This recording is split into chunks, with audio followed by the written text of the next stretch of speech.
Ladies and gentlemen, welcome to the CWR Clash of Random Podcast with your host, the JKD, with my co-host, the MCMIKE, The the DOC, the LOVE, Dr. Love. and we're gonna Ready to go and take my nap. we're just gonna go ahead and get started, man. We're gonna go ahead and talk about Hell in a Cell and the next night Monday Night Raw. Man, let's go ahead and start with Hell in a Cell. Now, obviously, you claim this as the worst pay-per-view of 2020 so far. Other than that bull mess AEW put up. Still, you consider this the worst WWE pay-per-view of 2020 so far. I think it is. Okay, so let's go ahead and run through Hell in a Cell. 3 matches, man. And then we had 2 extra matches too, along with a pre-show match, obviously. Let's go ahead and get right to it as we talk about, we're gonna skip the kickoff match because I know how much you don't care about the 24/7 championship. It was a match. I'll just say that. It was R-Truth taking on the just taking on Drew Gulak, who was also checking for the 24/7 champion, but after all, R-Truth still remains your 42 time, 24/7, 48/7, 7-Eleven, I-95 South European champion, as you like to say. But let's go ahead and kick off Hell in a Cell with the first ever match being the Universal Championship matchup between Roman Reigns and Jey Uso. Man, this was an intense rivalry, man. I mean, starting from when Roman Reigns came back, won the title, all of a sudden Jey Uso got opportunity, Clash of Champions happened. All of a sudden, Roman Reigns get the win, all because of pretty much a forfeit. What do you say? Yeah, throwing a towel forfeit. Um, Great match though. The first time. That's not what you said last night. No, I said the first time. Oh, okay. Nah, this time it had some of the same It drama, was a good match. but it drug out too long. It was a good match to me. A lot of ring psychology now, don't get me wrong, but just as for a standard I quit match, it's not like the traditional one was like you hold a hold on somebody and the referee asks them I quit while you got they let go a hold, different stuff like that. It was a good match They to me. stood back and asked, is he gonna quit? It wasn't I didn't too much care for it. I like the match overall. I like how dramatic the match was. I mean, Roman Reigns, man, acted the mess out of the end Oh of the yeah, match. the acting and He acted. psychology was great. Then all of a sudden, man, he chokes in his brother Jimmy Uso, and man, all of a sudden, man, let Jimmy Uso quit. That's the only reason why I give it a B because the acting and the psychology of the No, match. you wasn't. The action Tell him what you was said. garbage. Tell him what you said the night of. I said the action was Tell him what the garbage. night of it. Besides that, what were you gonna give it to it? Tell him what you were gonna give the match the night of it. A L. Well, you said D, but Oh, a yeah, D. Yeah, a D. but yeah, he considered the worst match at least the worst match of the night, definitely. So, No, uh, I ain't say the worst match. Now I said it's the worst I quit match I've seen. that's not what you said. Anyway, let's move on to a Raw match as we get to see Elias, first ever pay per view return, taking on Jeff Hardy. Now, this this match was, I mean, it was an okay build. I mean, all it was like a 1 week rivalry to start with. It was like a rivalry that started from like 5 months ago. It was no point to this match. They just had something to be on the pay per view. It was no point to it. I mean, I love the fact they try to bring up this whole thing to something like, oh, the person who attacked Jeff Hardy was still out there. Like, I like how they still try to do that. So, but either way, Elias won by disqualification due to the fact Jeff Hardy hit him with the guitar. Yeah, So it was like a basic TV match. It wasn't even pay per view quality. Basic TV match. let's talk about Miz and Otis taking on each other for the Money in the Bank briefcase. Another basic TV match. Oh no, that's worth it to be pay per view. Any match for the briefcase is worth it pay per view. But Otis and Miz, then yeah, it was the best TV match. But obviously it was a little back and forth. It's same average Miz and Otis matchup, or Miz and or Otis and Morrison, whatever you want to take it. Basic matchup. However, I'm kind of glad to put a little bit of shock value by having Tucker. Tucker, well, formerly from Heavy Machinery Attack.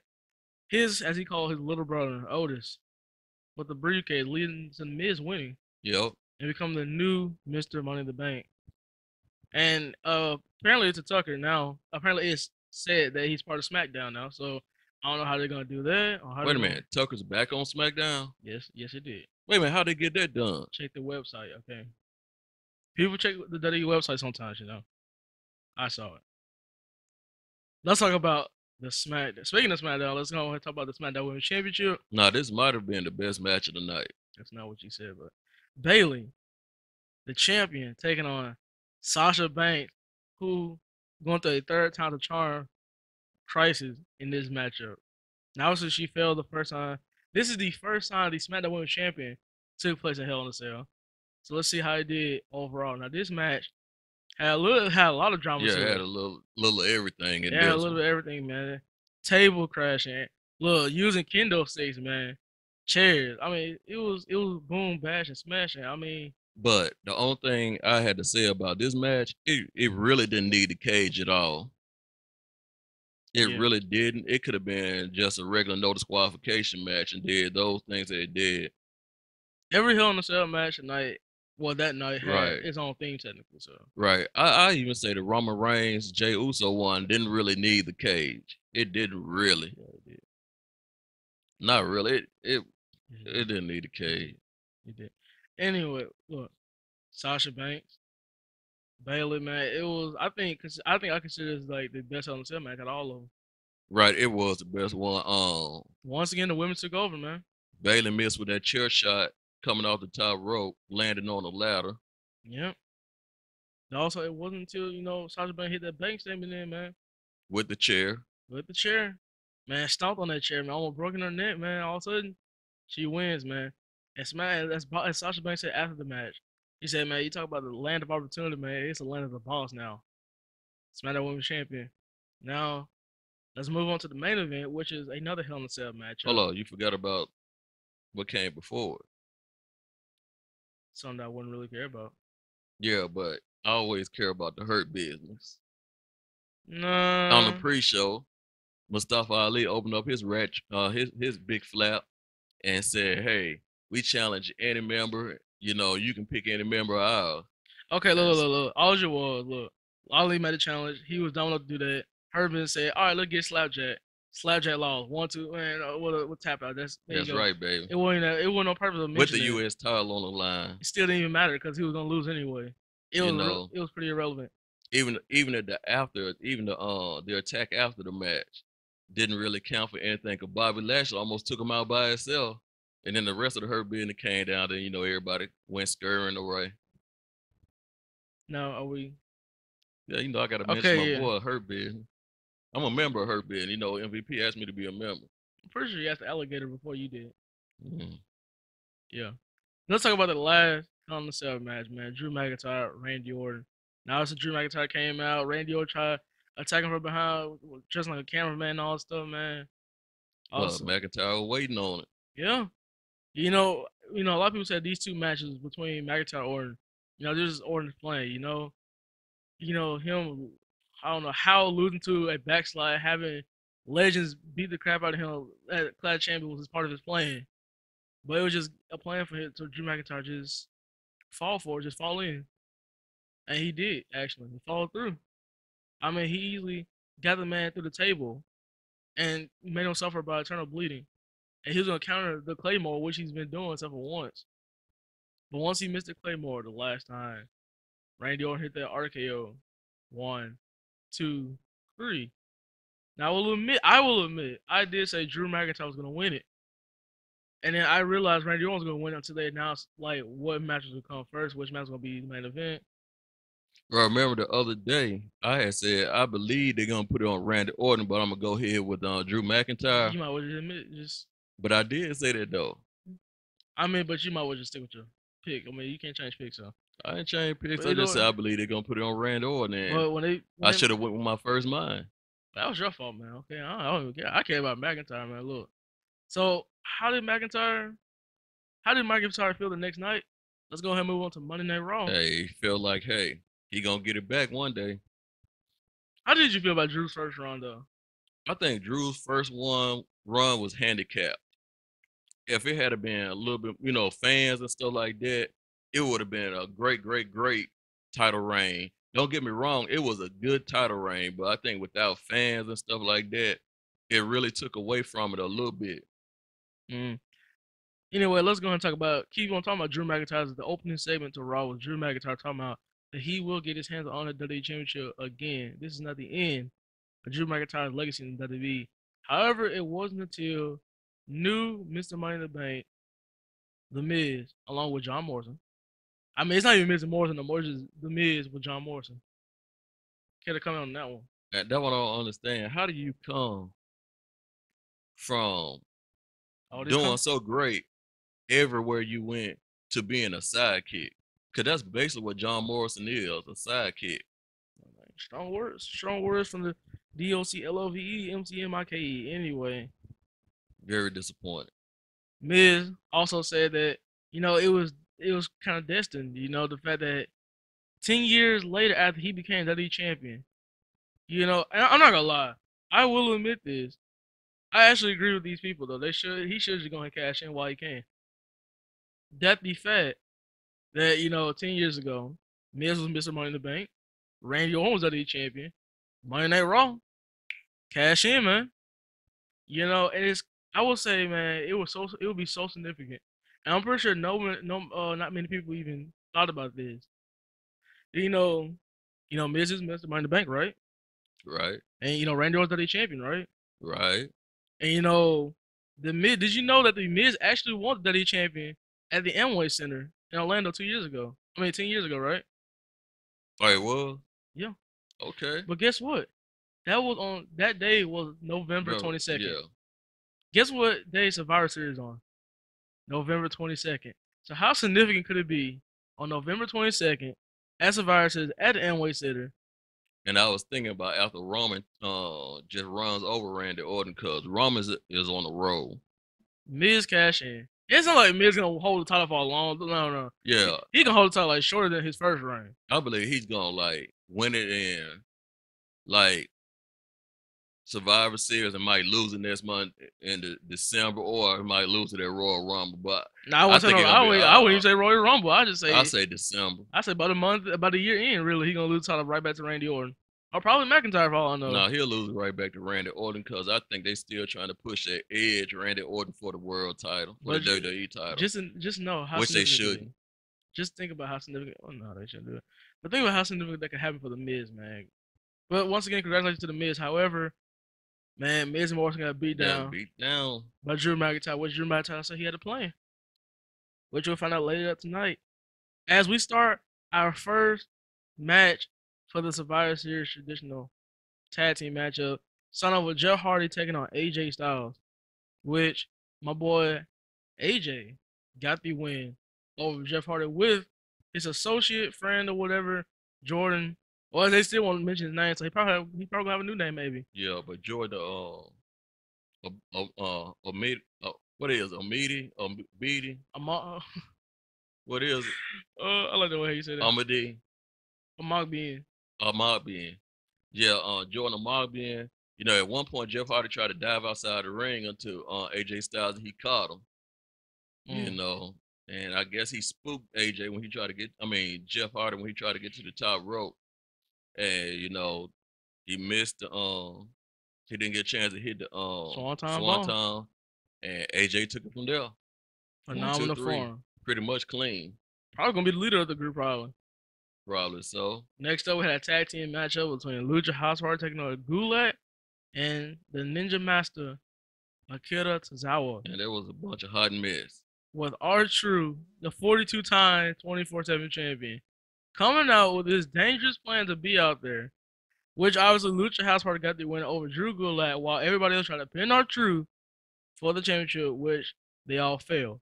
Right. And right in the middle of it, as Grand Metalik tried to high cross body R-Truth off the top. R-Truth ducked and he hit Drew Gulak for the pin. 1, 2, 3 to win the tag team match for his team. We already mentioned the fact they won. A little late, but hey, let's talk about Elias taking on your boy. Taking on your boy Keith Lee, Limitless Keith Lee. Now, there's nothing to say about this match except the fact Keith Lee deserved to be part of this team. Actually, with his skill, his athleticism, his drive. Keith Lee You know, and I like the fact they're slowing down with Keith Lee right now. I can understand they're not really doing that with Keith Lee, but this is good for right now. I didn't like the fact that they had Keith Lee had you a distraction had to be used to distract Elias. I didn't like that because it seemed like you weakening Keith Lee down. I don't. Okay, not all the time. It gotta be based on that. Look, Keith Lee didn't have to win because of that. It's just the fact that Elias. You telling me you wouldn't get revenge on somebody who distracted you in your match, who hit you right after your match, bro? Well, Elias didn't distract him. He just hit him after the match. Okay, yeah. Okay, so you're not gonna get revenge on a person who cost you your match on the first night of a new show, then attacks you right after your match. You tell me you wouldn't get revenge back on that person? Storyline wise, it don't make sense to make Keith Lee look weak. Whatever, man. Look, Keith Lee got the win. Whatever, he could have man. attacked him after Keith the Lee match. got the win, man. Whatever, man. Whatever. All right, man. what about this Firefly Funhouse thing? Man, I am liking Firefly Funhouse every single time. I mean, I will admit, when Firefly Funhouse came to SmackDown, it wasn't that great. However, yeah, it started getting sorry when on it SmackDown. came back to Raw, fresh note with Alexa Bliss on that joint, I liked it. You know, I mean, Ramblin' Rabbit still the same way. Ramblin' Rabbit didn't got to be like Kenny on South Park. Can't make it. I thought you were gonna say Kenny Omega, but whatever. You know, I like Huskers the Pit, man. Mercy the Buzzer. I mean, I like all of them, man. I like the fact that Bray, man. When they mentioned Randy Orton, man, they like zoom. They made the picture like they blurred out on Bray and focused on that picture, that painting he made since the first ever Firefly Funhouse actually. So I'm liking Firefly Funhouse since they've been around actually. So let's go ahead and talk about this matchup. Your boys, the Hurt Business, taking on Retribution. And they say WWE will be paying them in gold. Oh yeah, and it's time for the finishing off of the burial of Retribution. While closer to finishing off of it. An elimination match. Let's just say they got buried again. In an elimination match, you know, Mr. 305 MVP got eliminated first. Because of course it was a distraction. But her, well, I can't say her actual name, but Retaliation is her name is. Yeah, acting like she was having a convulsion or something. Either way, look, it all ended with Cedric Alexander. Hold on, let's get into the other one. You know, the elimination of Bobby Lashley and T-Bar.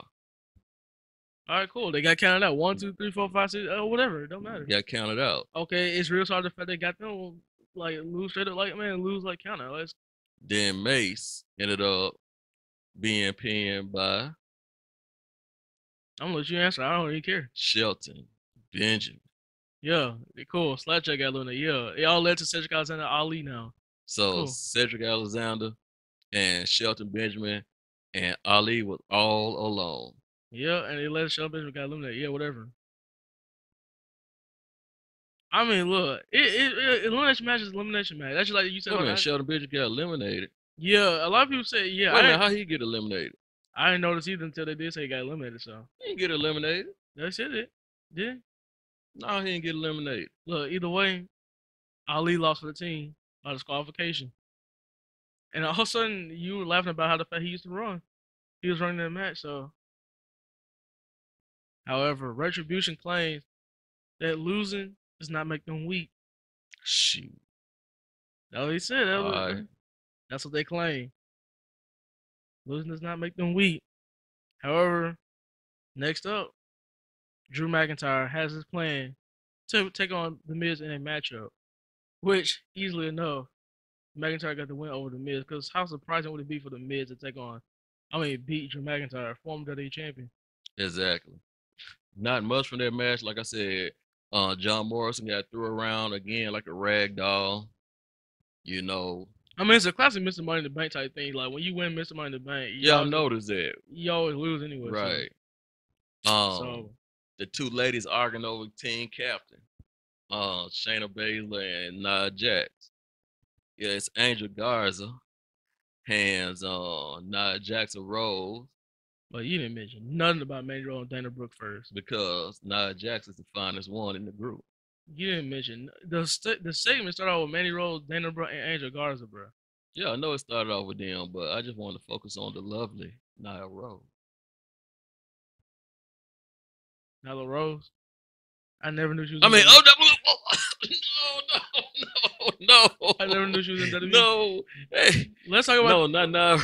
Let's, just so you know, this is recorded, so I'm just saying. Let's talk about the women's Survivor Series team, as we got the women's tag team champions Shayna Baszler and Nia Jax, along with the tag team of Mandy Rose and Sonya Deville, with a fifth member being determined based on a fatal four Hold matchup. on, man. Wait a minute. You going back in the past? You said Mandy Rose and Sonya Deville. I know I really miss them two together to be honest, but I'm gonna say Yeah, I do too. Mandy Rose and Dana Brooke. Now the fifth member was determined by a fatal four matchup between Nikki Cross, Lacey Evans, Peyton Royce, and your favorite Lana. Which obviously Lana got the win over Nikki Cross. Unbelievable. And can I just say, I am not a fan with this theme music they got going on, bro. Nikki Cross theme song more of a happy. What? What type of theme song is that, bro? Then I'll admit I do like Alexis Bliss's new theme song. That fits her now based on her character. But there was this one point I did say like it doesn't make sense the fact they got the women's tag team champions being part of the team. You know, just like last year when they had the Kabuki Warriors on the Raw team, when they could be defending the tag team champions against the opposite brand's team, maybe. Like you could have had Riot Squad taking on Baszler and Jax. I was hoping that Naomi was okay from her little surgery she had earlier this year. But apparently she must not be okay yet. I was hoping that she'd be in the Survivor Series match. Nah, so I'm really right now. I'm really looking for SmackDown to win this. Yeah, as far as that goes down. So I would like yeah. We'll talk about like who probably gonna win and what other match gonna have Survivor Series when we get to that point. I have to wait and see, but you know. But let's go and talk about another. You know, besides the fact obviously Lana won the match and she got driven through the table for a seventh time this week. Man, Miro might need to write a letter to WWE and tell him he's sorry for saying what he said or something. Forget that. Just have because God, dog. Well, let's go and talk about Matt Riddle and Sheamus, the last match to determine who's going to be part of the Survivor Series team. Now, I was shocked about this one, though, to be honest. Hey, wait a minute. You forgot. About? What else did I forget about? You never can forget about anything that had to do with the Hurt Business. Bruh. As a Hurt Business, say, hey, they putting in their chips in for the WWE Tag Team titles, Raw Tag Team titles. Yeah, I was going to get to that point after we did the Sheamus and Matt Riddle thing. So I was going to say Sheamus won the match, and then we could talk about the other matches going to have the Survivor Series. That was hosted by New Day and Asuka. Yeah, but I just can't resist saying anything about the Hurt Business. Well, guess what? Matt Riddle versus Sheamus. Which was the match of the night. Well, yeah, Sheamus did get the win. I was really shocked about this one, though. I thought Matt Riddle was going to join the team, but Sheamus. I can kind of understand because they still need Sheamus. Let him have something to do. I was surprised. Maybe they're gonna have like this, second chance. Maybe a second chance to join the team. Maybe I don't know. But to the point I was gonna get to. New Day announced that they of course they always dress for Halloween. They dress as their opponents for Survivor Series, the SmackDown Tag Team Champions, the Street Profits, claiming that they want the smoke. And obviously Asuka came around and made a claim that she will be taking on Sasha Banks at Survivor Series. Let alone, to your point, well before that point, they also announced that Randy Orton take on the Tribal Chief, Universal Champion, Roman Reigns.